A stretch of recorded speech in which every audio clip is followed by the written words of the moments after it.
What's up, everybody? My name's Chance, and today we're taking a look at a brand new game called Gods Unchained. And this is going to be like a beginner's guide and all the gods and all their powers explained kind of video.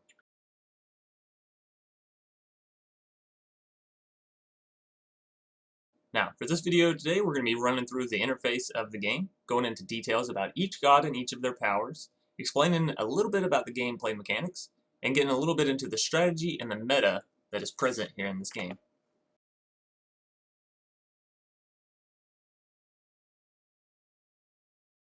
So, on to the interface. First up is this first screen that pulls up whenever you get logged in and you have everything ready and going and you have your account, whatever, linked. So, you're going to notice over on the right, you're going to have solo, which is your ability to play against an AI and really test things out. In the top, before you select a deck, it'll probably have, select a deck or your deck or whatever. And you'll click on it and it'll have all the starter decks once you get past the tutorial or the intro or whatever little beginner bit that it makes you go through. Now, each god does come with its own starter, so you can see we have a War starter, Nature starter, Magic starter, Light starter, Deception starter, and Death starter. Then down below you'll have all the decks, and out to the right you'll have all of your custom decks that you may have made, as well as their name with it. So, what you'll do if you want to hop into an AI game is simply select the deck you want to use, and it will require you to select a deck for your opponent to use, which is honestly kind of nice that they allow this, because it means that you can, once the meta gets further in, right, you can select the AI to have top tier deck, and then you can run through and test out some other deck ideas that you may have for beating it. So we'll simply select the War, and then all you would do is hit start, and it will load you right into a game. Now, if you look over to the right, we have Rank Constructed. Now, this is where you're going to be obviously playing ranked, competitively, trying to rank up and yeah, get higher on the ladder. Now, the way to change game modes is a little bit hidden, right? If you don't already know, if you're not like fully exploring. So this is the way that you're going to change game modes. If you'll see behind Rank Constructed, where my little mouse cursor is, you can see there are actually 3 other little tabs. Now, whenever you click on a tab, it's going to rotate it to the front and rotate the one that was on top one back. So as you can see, Rank Constructed, we click on this one, it has Constructed, where again, you'll select your deck and then hit start, and it'll pair you with a random opponent. Now, moving us on for all those of you that play Magic the Gathering,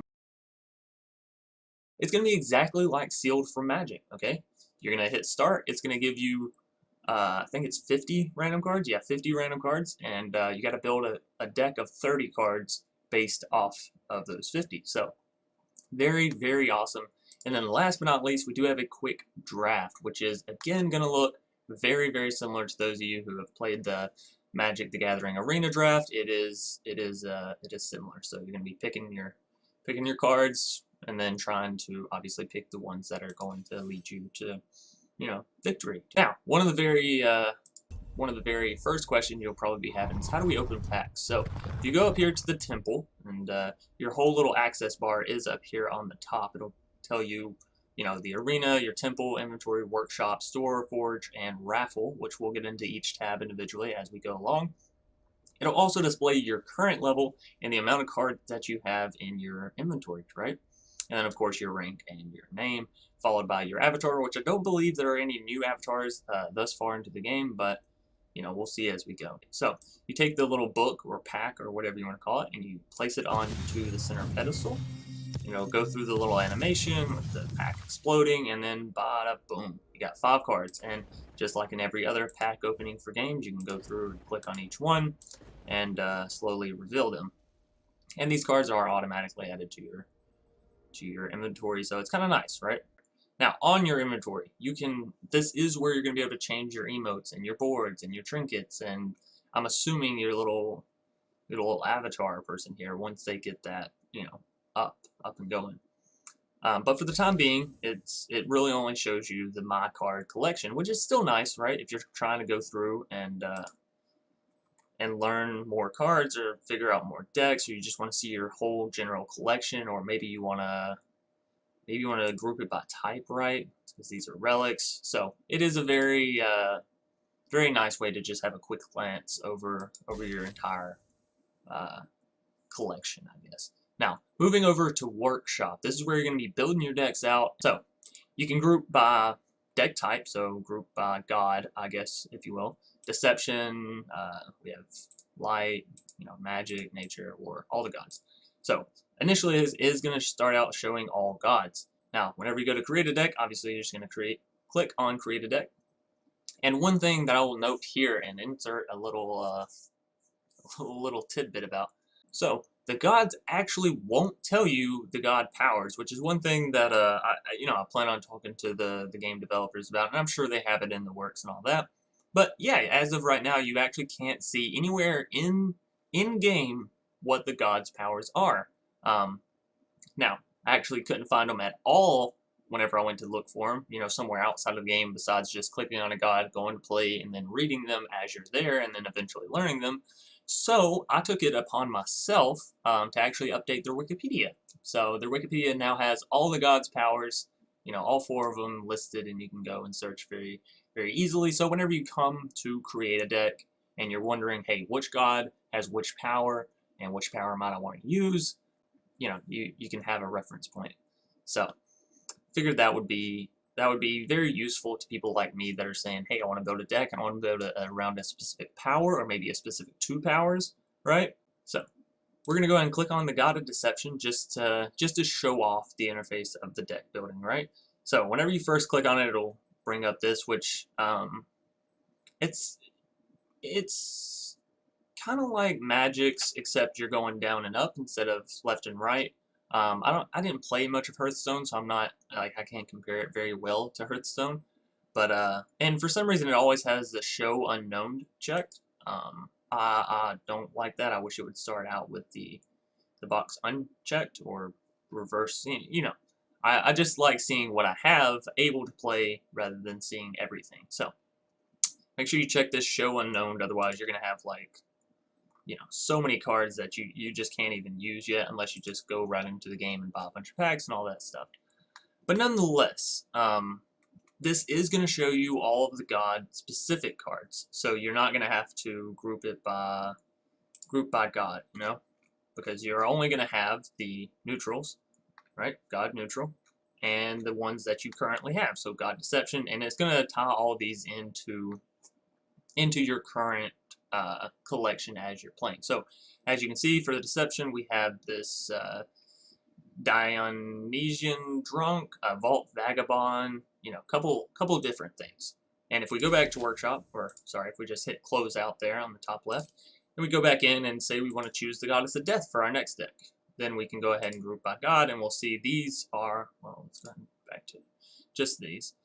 These are all the cards that are specifically for the Death deck, all the ones that can be used in all of your Death decks, but can only be used in Death decks. And again, you do have the neutral cards here, God Neutral, which can be used in all of your decks across all gods. So now that's going to do it for the workshop. We're going to move on to the store. Now, when you go to click on the store, it's going to open a brand new tab. So we're going to go ahead and swap over to that, and it's going to look a bit like this. Now, the cool thing about Gods Unchained, the cool thing about what the developers are doing, is they're actually allowing people that buy the packs to select the next focused update for the game, if that makes sense. So, you see this 250 ETH, and ETH is like, it's your value of worth based on the amount of money that you've put into the game. So, say you buy more packs, your ETH it will go up as far as like you being able to vote, which is actually really cool. It's saying like, hey, the people that are spending the most amount of money, whether it be in small increments or very, very large increments, we want them to have the say, right? Because they're the ones putting in the money. Free-to-play users, we still want y'all, but the people that are buying the packs, the people that are trying to progress in the game, we want them to have more of a say. Now, do I think that later in the game that could skew things? Sure, but as a beta, I think that is like a fantastic way to both allow your fans to have a say and for them to feel like twice the reward when buying packs, right? It's not just like, here, give us your money for no reason. It's like, here, give us your money and we'll take everything you say into consideration, and we're trying to get better. And so far, the developers for this game I've found have been awesome, just super amazing. Which brings me to one of my next points, in they actually have the former, can't remember if it's director or co-director or something like that, of Magic the Gathering Arena. So it's not like they're starting from square one and they don't have any previous knowledge on how to run a game or how to run a card game even, because they have that director up at the top saying, hey, you know, I worked with this game, I know what's good, I know what I don't like, I know what I do like, and it's honestly been really, really nice. So the only thing I will say about the store, it's not as fleshed out as what you would probably want or hope for, if I'm being honest. But it's fleshed out enough to allow you to go through the process, right? So whenever you come to the store, you'll see this up at the top where you're choosing your fate, right? You're choosing what the next selection is going to be. So, and then this is just telling you, like, you can view and vote, and you'll obviously move your, well, it's not working. Normally this little dial will go back and forth on what you're voting for, but I don't know, maybe I broke the website. So yeah, you'll choose what you want to vote for, whether it be, you know, wrapped cards, if that's the thing you want, or a custom URL and store, like I'm guessing in the app instead of it bringing it here to the screen, which would be awesome. Honestly, I think the custom URL and store should be added onto the game before the wrapped cards. But you know, hey, that's my opinion, and I have a chance to, you know, buy packs and donate to what I believe they should be doing next. Now, bringing us down. All right. Now there are 4 levels to the packs. There's rare, epic, legendary, and shiny, and they do go in that order of value, we'll say. And then the quantity of packs goes up by sort of by 6s. It's a little weird, I'm not gonna lie. So you can buy 1 pack at a time, 6 packs at a time, 18 packs at a time, 50 packs at a time, 100 packs at a time, or max. And max is just going to so you have to link a specific wallet, and I'm not going to get all into that. I can do another video showing you how to do all that if y'all really are interested. But what max is going to do is going to take everything that you have in your wallet, and not your actual wallet. It's not directly linked to your card. You have to like put money on there and then move the money from there to buy the packs. So it's very safe. You're not gonna accidentally charge your debit card $300 fucking dollars or whatever, you know. So take it easy. But yeah, max will like show you the max amount of packs you can get for what you have on your wallet. Now I'm not logged into my wallet because I don't want to show any of my my information. Nonetheless, once you've selected your quality of pack and then your quantity of packs, which I will say this, there is, and I'll actually leave the link down below if I can find it again. That may cause a little bit of a problem, but someone has done a stats basically for opening 100. I think it was 100, maybe it was 20 of each kind of pack, and so they copied down the stats and they shared it with everybody. So if anybody's interested, you know, I'll try and find that link and leave it down below so y'all can know the actual stats on worthiness of the packs for, you know, people that are interested, because by all means I want to support this game and I plan on picking up some packs myself. So yeah. So speaking of buying packs, we're gonna go and hop over to the Raffle tab. Now I know we skipped over to the Forge tab, but that's okay. The reason I want to go to the Raffle is because this directly connects with purchasing packs in the store. Now whenever you go to get the game, I have a beta key right here. It's going to be in the description below. I'll probably flash something up maybe in the beginning of the video that says, hey, if you're looking to play the game, use this beta key. It'll help me, right? Because it gives, every time you buy a pack, you can see earn 10% back on all your friends' purchases, which is kind of awesome, right? It means that everyone can kind of become a content creator, and not necessarily create the content, but can become like partnered with them to a sense, right? You can give your friends your code, and then you get the mastery points, right? Or the tokens, whatever it is it gives you, right? You get 10% back off of all of their purchases. And the way that the raffle works, whenever you win a game, or whenever your friends go and buy cards, buy packs, right? You're gonna get more raffle tokens. And then in the raffle, it's gonna put you in a running to gain one of these cool items that it has circling, which you may not be able to see. I know my head is sort of, you know, capturing a lot of this space over here, but y'all can see at least part of the little items, and you're gonna have a chance of getting those items once they do the raffle. So if you don't fully understand, you can click on how this works, and it'll take you to a full page explaining, raffle tokens, yada yada yada, which is very nice and awesome. So, and you do, as you saw right here, you do have a chance of getting a rare card, which is, I mean, look at that card, looks fantastic. So anyways, on to the Forge. Now, I've talked to at least one person about this, and I highly, highly, highly, highly do not recommend you go fusing your cards yet. Now, unless I'm wrong, and you can only have a certain amount of a certain card type, keeping your cards, as per their normal level, is going to be much better, because you can have multiple copies of a card in a deck, right? Which is a lot of times what you're going to want to do for consistency's sake. However, this whole fusible forge, it's a nice feature that they plan on doing to allow you to get value out of your duplicates, right? Which everyone that's ever played a card game knows. Getting duplicates is not fun. Getting duplicates feels like, I have 10 copies of this card already. Really? You're going to give me 2 more? So it's always like a feels bad man kind of thing. Now, the system that the people at Gods Unknown are trying to implement is to fuse your cards. So you combine them together, and you can see that this is going to change the card from a plain into this bronze. We'll call it bronze. I know it's kind of greenish, but I think it's meant to represent bronze. But one thing that you really got to note here is these cards actually don't get any better when you fuse them. Sure, they get the green border, so if you're just looking for aesthetics, go ahead and fuse your cards. But as far as their effect right now, they don't get any better. As far as the border, it is what it is, So, but I have already talked to someone. They did say that they are planning on upgrading this whole fusible system in the future, which is why I say don't fuse your cards yet, because you never know. You never know in which way they may change it or may not change it.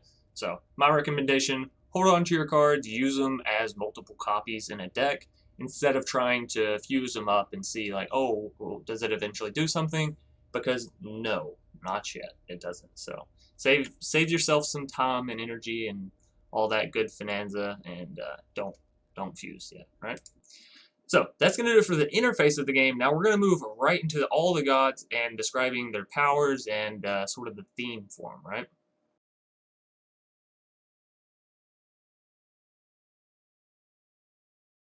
Now, on to the gods. First up, we have Therial, the god of light. He has law spells, which are going to be used to dictate what players can and cannot do.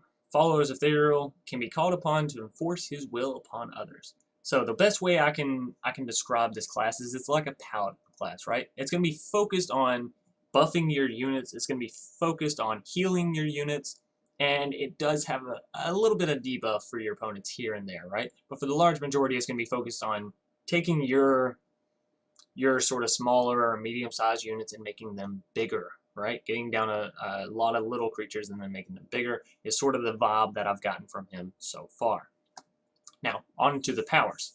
So for the first power, you're going to be able to heal a character for 2. If you heal a creature with full health, it gains health plus 1. So what does this mean, heal a character? A character can be a god or a creature.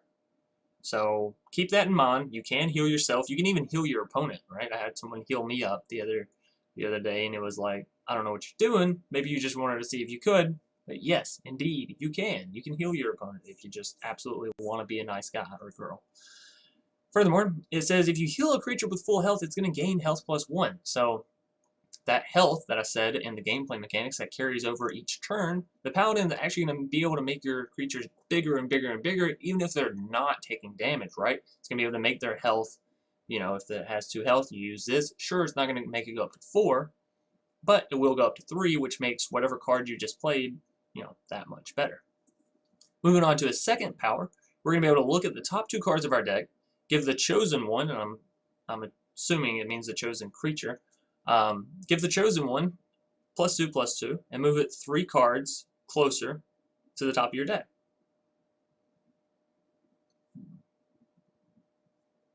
there's a bit of um, the wording on some things is still being fleshed out. I'm sure y'all will understand that. And the game, it does still have some beta areas, but hey, it is a true beta, you know, not like Magic Arena where it says it's a beta, but it's damn near a full game. This is actually a beta. So there are a lot of things that are still being added in and all that good stuff, you know. And there's a lot of areas that they're still they recognize like, hey, this is not fleshed out, you know. But again, they don't have a card database that they already have to work off of. They have to create new cards as they're creating new content, and so you know sometimes some areas get hit and some areas are needing to be hit. Anyways, moving down to the third power, we're going to be able to reduce an enemy's creature's strength by 2, but not below 2. So they have 4 attack, you're minus it to 2, great. They have 3 attack, you're going to minus it by 2, but it's still only going to go down to 2, so that is something to note. And then, of course, this god has things that are based on your opponent's power level, like destroying them or taking control of them. So, interesting effect. And then, last but not least, we have Summon an Acolyte. Summon a 2/2 Acolyte. So, yeah, it's going to be able to put down a whole bunch of 2/2s, I guess. Man, I'm not talking about the ballerinas either, you know. I'm talking about some warriors to go in and deal some damage. So, that's actually going to do it for Thariel, the god of light. Now we're going to move on into our next god. Alrighty, on to Melissus. Melissus? I think it's Melissus. Anyways, the goddess of death. She has the power to resurrect creatures from the void. So this is gonna be the god that I'm probably playing with or trying to play around a decent bit in the beginning, because y'all know I enjoy zombies, I enjoy the undead, I enjoy bringing things back from my graveyard. I also enjoy go wide strategies, but in this game you can actually only have six creatures down at a time, so you can only go so wide, right? Anyways, moving on to her powers. First power, we're going to be able to give a friendly creature Solace. Solace means it's not gonna go into our void, it's just going to be destroyed when it gets destroyed, right? Completely gone. So, give a friendly creature Solace, then destroy it. So basically you can completely destroy a creature you have. Then you're going to be able to summon a creature from your void with mana cost of X plus 1 or less, where X is the cost of the destroyed creature. So say you have a creature that costs 2 mana that you know its effectiveness is basically gone, or you've already attacked with it, right? Then you can use this first power. You're going to sacrifice this creature, basically. It's not going to go into your void, so you're not going to be able to sacrifice it and then bring it right back with the same effect. And I'm sure that's why they chose to completely destroy it by giving it Solace instead of allowing it to still go into your void. So you're going to sacrifice this 2 mana creature, you're going to look into your void, and you're going to find a 3 mana creature or less, 3 mana or less, and you're going to bring it back onto the battlefield. So, huge effect, right? This effect is absolutely one of my favorites, and it reminds me a bit of Vannifar from Magic the Gathering Arena, for those of you that have played. So, honestly awesome. One thing to note, if you're thinking, hey, let me use this, and then I'll use a whole bunch of Roar abilities, and it'll be fantastic. Roar is an ability that will only activate when you cast a card, not when it enters the battlefield, although the effect will only take into effect once the creature does enter the battlefield. It's actually an effect that happens when you cast the card, not when it enters the battlefield. So Roar effects don't work with it, and I'm sure they've done that again for a reason. But yeah, moving on to our next power, we're going to be able to give a creature burn plus 2, then deal 2 damage to your opponent's god, and then 2 damage to your own god. So you're saying, why would you ever want to do this? It doesn't sound that fantastic. Well, giving a creature burn is basically going to give it a dot effect on its health. So burn plus 2 means at the end of each of your opponent's turns, that creature is going to take 2 extra damage just because it's on fire. So then the whole deal 2 damage to your opponent's god and then your god. There are cards in the death tree that are based around your god gaining health, or your opponent's god losing life, or I don't know if there are very many burn spells. I'm sure there are some burn spells in there. But again, I don't have all the cards unlocked, you know, and I haven't gone through and read the entire database yet, so I'm not 100% sure on that. But yeah, you're basically going to be able to slowly remove one of your opponent's creatures, deal some damage to them, which you're not going to be worried about the damage coming back to you, right? Because you're trying to take them out. And just as in Magic, your life total is an asset. You know, you losing life doesn't mean you lose the game unless you lose all of your life. So don't be afraid to play around with with decks that may hurt you a little bit if they hurt your opponent even more so, right? Moving us down to the next power, we're going to give the creature without Soulless, so has to be selected on a creature that doesn't have Soulless, and Afterlife. And the Afterlife ability is going to have summon a 2/1 ghoul with Soulless. So basically, you're going to be able to give a creature that doesn't have Soulless the ability to, when it dies, instead of going into your void, turning into a 2/1, which again can be very useful if you're going for a whole like sacrifice kind of deck and you're not too worried about your void, you're not too worried about bringing things back, you're more so worried about sacrificing what you have on the field in order to deal damage or whatever it may be. Moving us down, we have the ability to give a friendly creature +1/-1 permanently and leech until end of turn. And leech is kind of like a lifelink ability, right? So yeah, pretty awesome. And honestly, Malicious, I don't know. Probably gonna be the god that I focused on in the very beginning, right? So that's gonna do it for the god of death, or I'm sorry, the goddess of death. Let's get that correct. Now we're gonna move on to the next god. Alrighty, next up we have Oros, the god of war. He has extremely powerful spells and weapons. So if you're looking to play with your relics or your weapons, this is going to be the god that you want to do. And he is going to be the one that has the give your creature +5/+5, right? He does work a lot on the whole burn mechanic as well. So you can think of God of War, Fire, that kind of stuff, all playing hand in hand. So taking a look at these powers, we're going to be able to give a creature +2/+2 and burn +2. So basically making one of our creatures bigger while making it take a little bit of damage each turn, which again, there's going to be uses for this. So whenever you're going to look at these powers, keep in mind that they probably have cards that are going to synergize very well with them. So furthermore, if it is an enemy creature, give it an additional burn +2. So it has the effect of buffing your own creatures while making them take a little bit of damage, or just really trying to remove your opponent's creatures, right? Because if you give burn +4 to opponent's creatures, it's going to deal 4 damage every single turn. So, and how many creatures? Okay, I'll go ahead and answer this because it's a rhetorical question. Not many creatures in the game have above 8 health or even have 8 health total, So burn +4, going to be some awesome removal just in general. Also, being able to give your creatures +2/+2 means that this god is very, very versatile with its ability when you're going for that specific power. Moving us down, we have give a friendly creature blitz, which is kind of like haste from Magic, right? As soon as you play a creature, it's going to be able to attack. However, it is not going to be able to attack your opponent's god.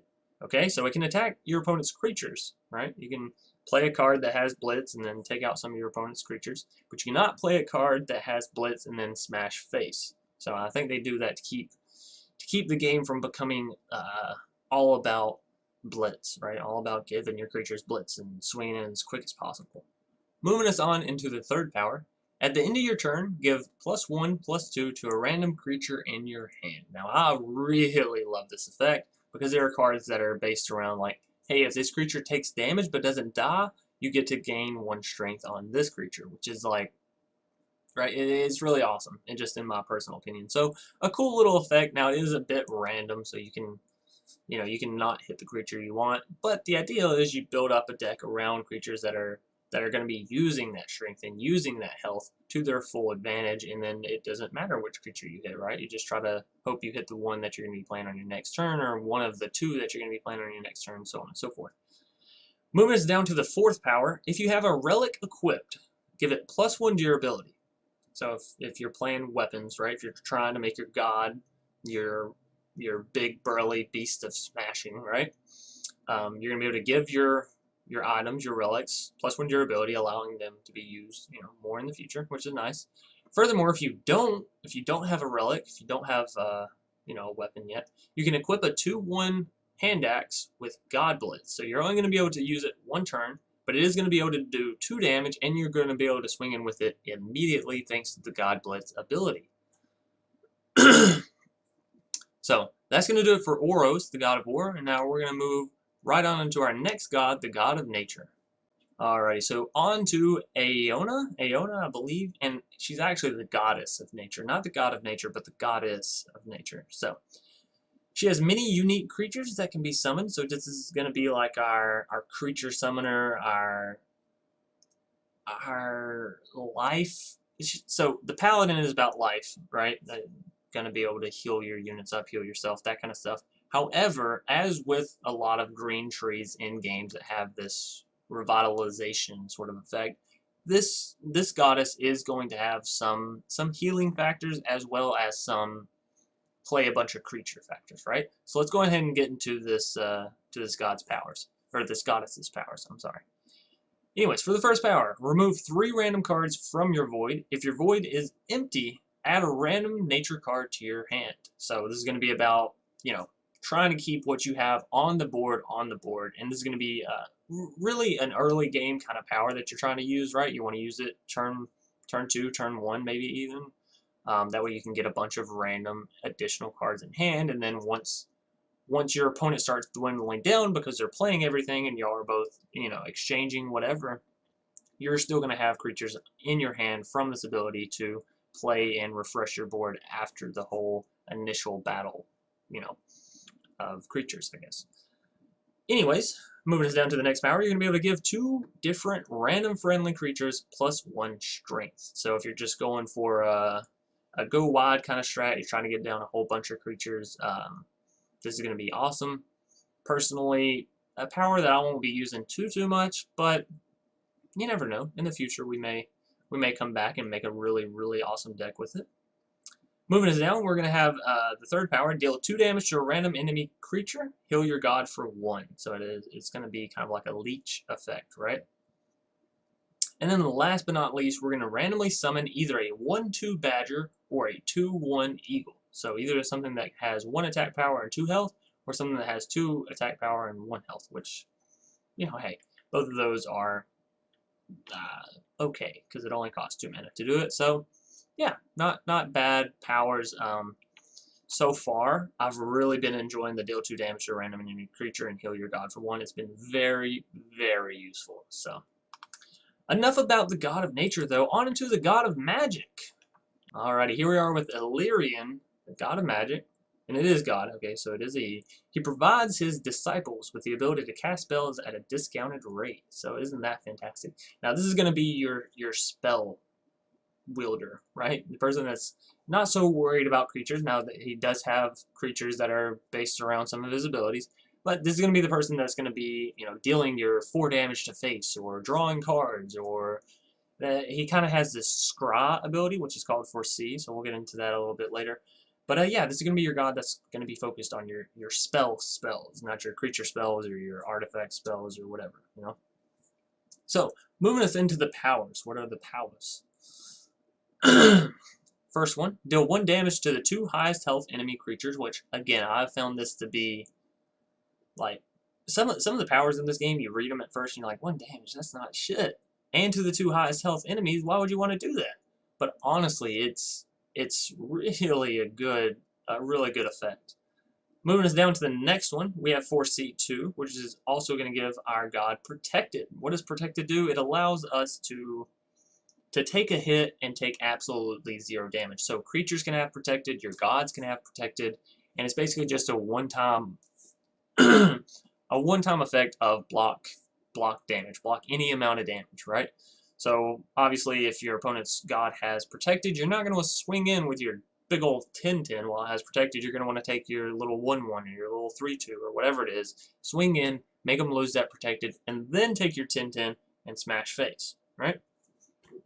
And what is Foresee? What does this have to do with anything? So Foresee is going to be like a scry effect. You're going to look at the top 2 cards of your library, and you're going to be able to choose which ones you want to send to the bottom of your library. So you're not completely getting rid of them, but you are basically saying, hey, I don't want this right now. I'd rather see what else I can get. So give your god Protected and Foresee 2.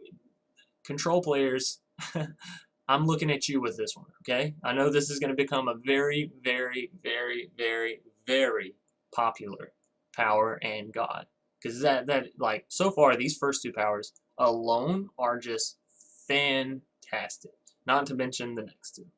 So, moving us on to the third power, we're going to be able to deal 2 damage to an enemy creature, any creature we choose. So again, control, right? Controlling the board very heavily. And then moving on to the fourth power, we're going to be able to delve a spell from your void. So I'm guessing that means we bring it back into our hand and cast it again. And give it Soulless, and it costs 1 more. So whenever we delve that spell back, whenever we get it back into our hand, it's going to cost 1 more. So say it was a 2 mana cost, it's now going to cost 3. Most of y'all can do math like that. And when we give it Soulless, again, we've already talked about Soulless a little bit, but for any of those of you that are skipping around in the video, whenever we give it Soulless, it means the next time that we cast it, it's not going to go back into our void. Instead, it's going to be completely gone from the match for the rest of the match. No getting it back after you've got it back once and then reused it, right? Which makes sense. They don't want you to be able to get back the same card and then play it back down and then get back the same card and play it back down, right? Because that's not fun for people. It's not fun for me, at least, and I'm assuming it's not fun for them since they've set up these rules to, to keep cards out of your void once you've brought them back from your void. So, enough about the god of magic. Let's move on into the goddess of madness. Alrighty, on into the goddess of deception, actually, not madness. I thought I read madness. I don't know where that came from. Anyways, her disciples have heightened ability to lay traps and steal cards from other players' decks. So this is going to be the other side to the control players, the I want to steal your deck kind of people, right? So, on into the powers. For the first power, we're going to be able to give a creature hidden for 1 turn and deal 1 damage to it. Now, giving a creature hidden means it's not going to be able to be targeted to be attacked, right? It's going to be completely invisible. Imagine if it had stealth, like from Hearthstone, right? That's going to be the hidden ability. You're also going to deal 1 damage to it, so it has a little bit of a sacrifice effect to it in the fact that you're making your creature weaker, but you're also making it stronger in the fact that now it can't be targeted. Moving on to the next power, your god power becomes a copy of your opponent's god power, right? So you're basically just going to copy whatever power they have. And then you're going to foresee 1, but it's not going to be foreseeing the top of your deck. You're going to be foreseeing the top of your opponent's deck, right? Which is, it's crazy. I don't think I've ever actually seen, like in Magic, sure, you could look at the top card of your opponent's deck with Saheeli Silverwing or whatever it was. But in this, you're actually able to foresee it, which means you can scry it to the bottom. If you see a card and you're like, whoa, no, I don't want you to have that, you just scry it away for them, right? So kind of another control god, but more on the roundabout way. Not so much, hey, I'm just going to destroy all your creatures and smash you in the face with spells. It's more about I'm going to swap some things around for you, make things real difficult for you to really do what you want to do. Meanwhile, I'm going to be dealing these little bit of ticks or taking your own creatures from you and using them against you. So you're going to be able to copy your opponent's god and then foresee 1 off the top of your opponent's deck, which again can allow you to cycle through cards that they may want. Moving us down to the next power, you're going to be able to add a random card from your opponent's god to your hand. Now, it's not going to be a random card. It's not going to be a random card from your opponent's hand. It's going to be a random card from your opponent's god type. So, like, say you're playing against the god of war, you're going to have a chance of hitting any of those cards that are specific to the god of war. So, you could hit something really fantastic that costs a whole lot, or you could hit something not so fantastic that doesn't cost anything, but could be cheap and quick to get down and get in, right? So it's, I don't know. I haven't played with the power too much. I'm not going to say whether or not I like it or not. Because honestly, I haven't played with it, so I don't know how the RNG is on it, right? And then last but not least, you're going to be able to give a creature +2 strength, and it gains sleep at the end of your turn. So you give a creature you control sleep, swing in, come your next turn, right, because it has sleep and it's going to be put to sleep, it's not going to be able to attack. So you can use this in one of 2 ways. You can use it to make your own creatures bigger and then take the sacrifice of not having them come the next turn. Or use it on your turn, make one of your opponent's creatures sleep. Sure, they're going to gain +2 strength, but since they're asleep, they're not going to be able to attack or defend anyways. So it's like, kind of removes your opponent's, kind of buffs your own creatures all in one, and it's really It's really determined on what you need at the current point in the game. So yeah, that's going to do it for all of the gods and all of their powers explained finally. I know it was a long, long, long list, all 6 of them, right? Anyways, now that we've got through the gods, we're going to go into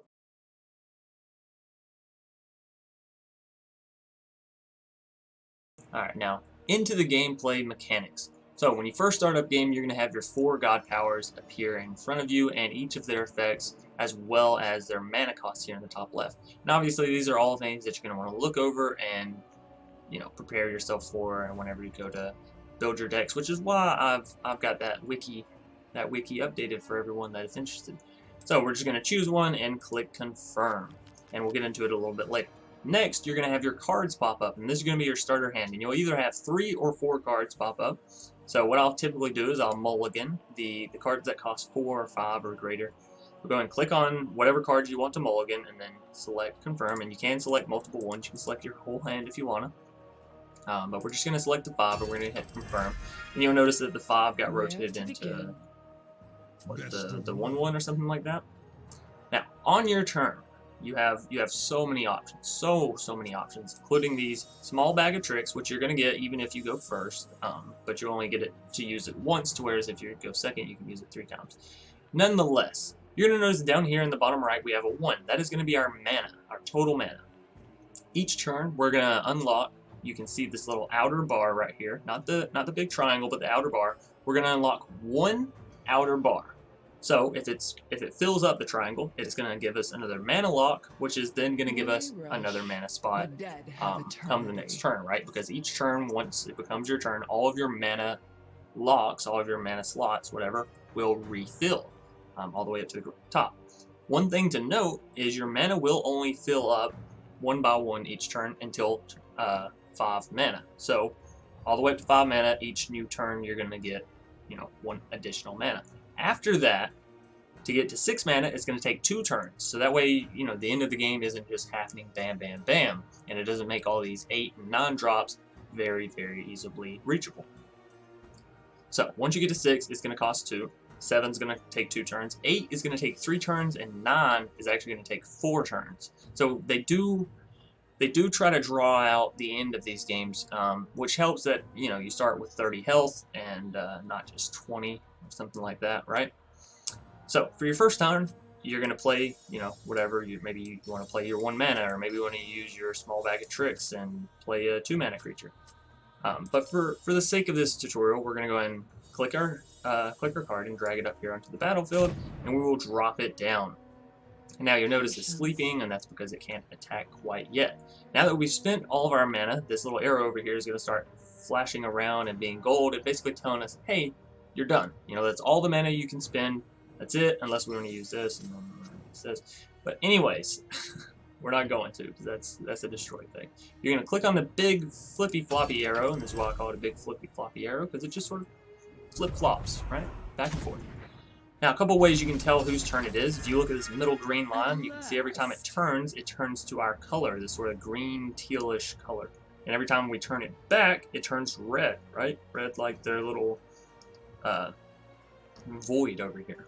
So, now that it's back to our turn, you'll notice that the second mana lock has been unlocked, and we do have 2 mana for this turn, so we can play a 2 mana card, which we just drew, or, well, if we had 2 1 manas, you can play 2 1 manas. It is very similar to most other card games in that sense. Now, what happens when creatures die? Okay, let's go ahead and get into that. There is no combat phase, separation of phase in this game. It's all one phase. So you can play your creatures here, or I can attack here. It's not gonna allow me to do or not do things based on what I'm trying to do in my turn, right? So you can choose to attack whenever you want. So we'll go ahead and take this this little bomb fly, right, which does have an afterlife effect, and you can hover over and it'll tell you what the effects of each card or each ability or each mechanic does, so it makes learning the game very easy. So afterlife triggers effects when a card dies, deal 3 damage to each god. So we're going to take this, and with creatures, it is interesting to note, and I'll leave a link to all the mechanics into a video that explains all of the creature mechanics and all the card mechanics down below in the description. But for right now, all you need to know is you can attack either the god itself, right? So we can deal 3 damage directly to the god. Or if we're trying to get board state, we can take out their 2/2 by attacking with our 3/1. Now, one thing that I do want to note about this game, the health of your creatures will maintain over turns. So, say we didn't have a 3/1, say we had a 1/1, and we attacked this 2/2. We're going to deal 1 damage, the 2/2 is going to deal 2 damage, our 1/1 is going to die, and the 2/2 is going to live and still have 1 health. Now, that health isn't going to be automatically regenerated unless it has a certain ability to do so, but that's a whole new mechanic for cards to work on, is your creature's health, because creatures actually have health that carry over in between turns, on each turn. So you can see this creature has 4 health. So if we play Void Banshee and they use their 2/2 to attack my Void Banshee, the Void Banshee is going to go down to having 2 health, which means if they have a spell that deals 2 damage, it will kill the Void Banshee, at any given time. So without further ado, we're going to take our 3/1 and we're going to slam it into their 2/2, so we both lose our cards here. And then you'll see the little death effect, right? And then notice both cards went over here in these big pools of like glowing, emanating energy, whatever you want to call it. This is going to be your void. Think of your void as your graveyard for all intents and purposes, right? Your void is going to have your creatures that have died over here. It's going to have your spells that you've used over here. It's where you're going to be looking whenever you want to go bring stuff back. And just like in every card game, there are going to be gods or cards that can interact with your void, right? This god specifically, well, I didn't select the power for it, but this god does have an ability that allows her to replay cards from the void to the battlefield, which is super awesome, and I'm a huge fan of it, and yada yada yada. But as far as the gameplay mechanics go, that's pretty much all you really need to know. Obviously, your objective is going to be getting your opponent to 0 health, right? I'm not quite sure if they have discard decks really prevalent in this game yet, where you want to be trying to mill your opponent. I'm not even quite sure what happens when you get to 0 cards, as I've never been to 0 cards. So, yeah, that's going to do it for the gameplay mechanics, the actual in-game stuff, how it works, what we're dealing with here. So yeah, hope that helps enlighten you as far as how to play the game. Alright, now that we've been through all of the interface, all of the mechanics, all the gods, and all of their powers, I'm going to wrap this video up because, again, it's just meant to be a beginner's guide and a few tips and strategies to how to get started with this game. And now, later today, we'll also be coming out with a video for this game where I'll be playing, and showcasing the deck, and we'll be getting really, really into things, really playing it out. So, thanks everybody for watching. I hope you all were able to pick up something from this video. If nothing else, you got a list of what all the gods do now that you don't have to go, dive into each game to figure out. So, yeah, thanks for watching, and again, I'll see y'all either later tonight or tomorrow. Peace.